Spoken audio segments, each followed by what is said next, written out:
Alors, c'est quoi le programme Abraham? Tu te rappelles qu'on a vu dans la vidéo qu'au début de Matthieu, Jésus portait le nom de fils de David?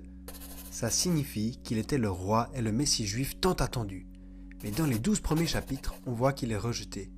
Cependant, il y a un deuxième titre, fils d'Abraham, et nous allons voir ce que ça signifie dans cette vidéo.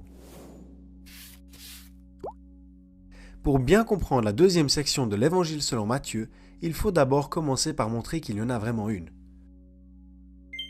Alors voilà les contrastes entre la partie 1 et 2. Dans la première partie, Jésus parle de manière très claire, alors que dans la deuxième partie, il parle en mystère, et même ses disciples ne le comprennent pas. Jésus explique que maintenant il parle en parabole, afin qu'ils ne le comprennent pas et qu'ils ne se repentent pas. Le discours de Jésus dans le chapitre 13 contient 7 paraboles assez étranges. Après 2000 ans de chrétienté et les 7 lettres dans le livre de l'Apocalypse, nous savons maintenant qu'il parlait prophétiquement du temps de l'Église. Donc Jésus parle de l'Église. Mais dans les 12 premiers chapitres, il annonçait clairement un royaume juif. Ce n'est pas seulement un changement dans la forme, mais aussi dans le fond du message. Juste après ça, Jean le baptiseur quitte la scène. Pourquoi est-ce important? Parce que Jésus a dit que Jean était le dernier prophète de la période de la loi, et que même s'il était grand, le dernier dans le royaume des cieux est plus grand que lui. Donc ça signifie qu'il y a une nouvelle entité qui arrive, dans laquelle le plus petit membre est plus grand que le plus grand des prophètes du temps de la loi. Jean a parlé de lui comme étant l'ami de l'époux, en parlant de Jésus. Mais qui est l'épouse? Eh bien, regarde dans quelle direction est dirigée l'attention de Jésus. Dans les chapitres 14 et 15, il se tourne vers tout le monde, même en dehors des frontières d'Israël. Et ça ne fait aucun sens, en sachant qu'il avait dit à ses disciples de n'aller que vers la maison d'Israël, même pas vers les Samaritains qui étaient en quelque sorte les cousins des Juifs. Et maintenant, il est à Tyr. Ça prouve seulement qu'après son rejet par les Juifs, un changement radical s'opère. Parce que le roi rejeté est en train de préparer un royaume mystérieux pour les 2000 prochaines années, jusqu'à ce qu'Israël en tant que nation se repente. Paul en révélera plus tard le mystère, et dira en Éphésiens 5,32 « Ce mystère est grand, et je dis cela par rapport à Christ et à l'Église. » Mais nous n'y sommes pas encore. L'Église n'apparaît qu'au chapitre 16. Jetons un œil à la manière dont Jésus prépare le terrain pour ce nouvel âge.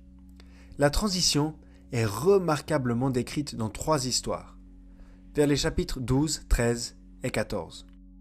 À la fin du chapitre 12, Jésus montre clairement qu'il a une nouvelle famille. Ce n'est pas notre famille sur la terre, mais une famille céleste. Dans le chapitre 13, il quitte la maison, une image d'Israël, et va vers la mer, qui illustre les nations. Ensuite, dans le chapitre 14, il appelle Pierre comme le premier à le suivre en dehors du bateau, dans la mer. Plus tard, dans le chapitre 18, Pierre recevra même l'autorité de prêcher l'évangile aux nations. Et dans Acte 10, on voit qu'il est le premier à atteindre les gentils. Donc, dans les chapitres 12 à 14, Jésus commence la transition. Dans le chapitre 15, il quitte les frontières d'Israël et au chapitre 16, il introduit la nouvelle entité ou famille.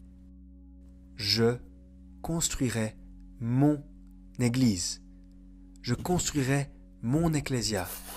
Cette bien-aimée qui est appelée en dehors de ce monde pour régner avec Christ depuis les cieux. Mais cette annonce ne restera pas sans conséquence. C'est le point de non-retour. Depuis ce moment, Jésus commence à montrer à ses disciples qu'il va mourir.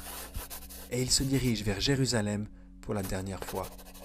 Là-bas, il s'oppose ouvertement à l'élite religieuse, présente des prophéties sur Israël et les nations, et va au calvaire pour être exécuté par les gentils qui sont sous l'influence des Juifs. Mais en réalité, il mourrait pour Israël et pour les nations. Leur accusation?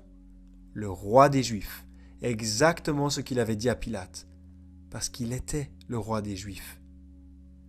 Et 3 jours plus tard, le matin, il ressuscite des morts. Personne du monde incrédule ne le voit. Mais plus de 500 disciples le voient, le touchent et mangent avec lui. Mais le monde est perplexe devant la tombe vide. Ses dernières paroles aux leaders juifs ont été « Je vous le déclare, vous verrez désormais le Fils de l'homme assis à la droite du Tout-Puissant et venant sur les nuées du ciel. » Est-ce que c'est déjà arrivé? Non, c'est encore à venir. C'était il y a environ 2000 ans. 2000 ans. Intéressant. Très intéressant.